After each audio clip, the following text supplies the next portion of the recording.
大家好，歡迎收睇 HKTCS 嘅最新熱帶氣旋動態，我係成員 Ghost，今日會繼續同大家關注一下強颱風瑪娃嘅最新熱帶氣旋嘅情況㗎。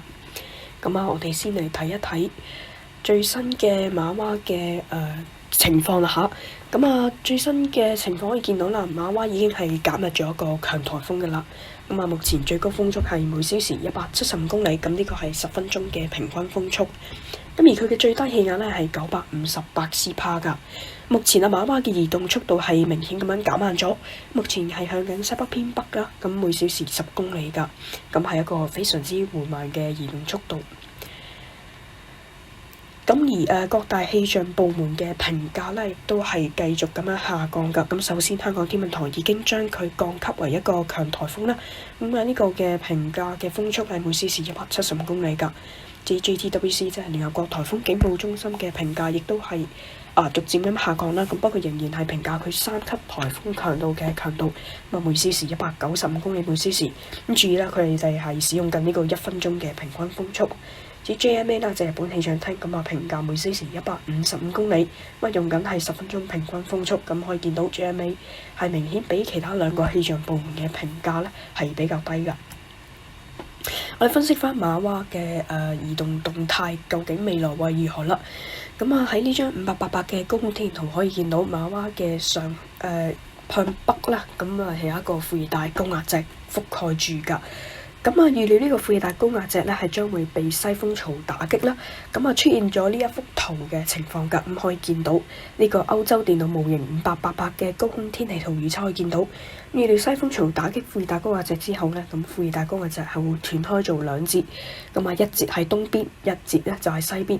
瑪娃咁啱咧就會處於喺呢兩個副高中間嘅位置，導致佢卡喺呢一個俗稱安形牆嘅空間之間啦，導致佢嘅移動速度係非常緩慢。但係預料瑪娃咧係會緩慢咁樣向偏北嘅方向移動㗎。就係因為冇明顯嘅引導氣流啦，所以瑪娃嘅移動速度係會比較慢㗎。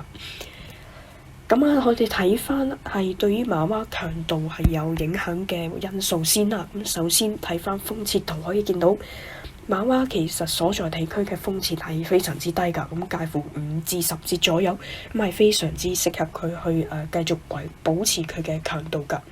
不過海灣方面咧就冇咁理想啦。雖然瑪娃目前仍然處喺一個海灣比較溫暖嘅地方啦，但係隨住佢向偏北嘅方向移動啦，瑪娃會進入一個開始較高緯度嘅地區。較高緯度嘅地區嘅海灣咧，通常咧係會比較低㗎。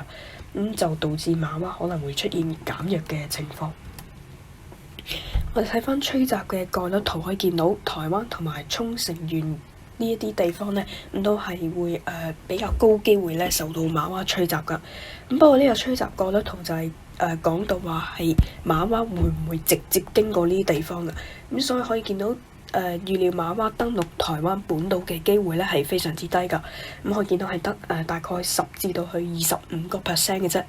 但係至於沖繩縣嗰邊預料瑪娃係會非常之大機會咧係會吹襲該區㗎。係高達50至75%。所以預料咧瑪娃係會有一個比較高嘅機會橫過沖繩縣㗎。但係咧要講到話直接登陸台灣本島咧，呢個機會咧就係比較低㗎。同埋可以見到電腦模型對於瑪娃橫過沖繩縣之後究竟會邊嘅分歧咧係有一定嘅分歧㗎。可以見到啲粉紅色紫色即係肯定會經過嘅顏色咧，係喺經過沖繩縣之後咧係減少咗好多㗎。可以見到電腦模型對於呢一個瑪娃喺橫過沖繩之後嘅去向咧係仍然係唔係太過明朗㗎。我哋睇翻烈風即係烈風嘅吹襲概率圖可以見到基本上台灣呢一個東部或者以至係成個本島嘅地區咧，都預料係會受到呢一個烈風嘅吹襲㗎。呢個機會係非常高，可以見到紫色呢啲地方覆蓋住台灣。尤其是係台灣東部沿岸啦、東南部沿岸啦，以至東部沿岸啦，呢啲地區係影響咧係將會比較明顯㗎。可以見到紫色地區係覆蓋住，代表嗰啲地方咧烈風吹襲嘅機會係較高㗎。所以預料台灣都會受到一定嘅影響。咁除此之外啦，沖繩縣正如頭先所講啦，馬娃有較大機會橫過沖繩縣。如此類推啦，預料沖繩縣都會受到呢一啲烈風以至係更強嘅風力影響㗎。所以馬娃嘅影響呢係相當大。咁至於預料馬娃總結佢嘅未來動向啦，預料馬娃係會緩慢向偏北方向移動，橫過台灣以東水域。向北期間呢，移動期間呢將會逐漸減弱。但係減弱得嚟啦，預料橫過台灣以東海域時候呢，仍然可以保持住呢個颱風或者以上嘅強度。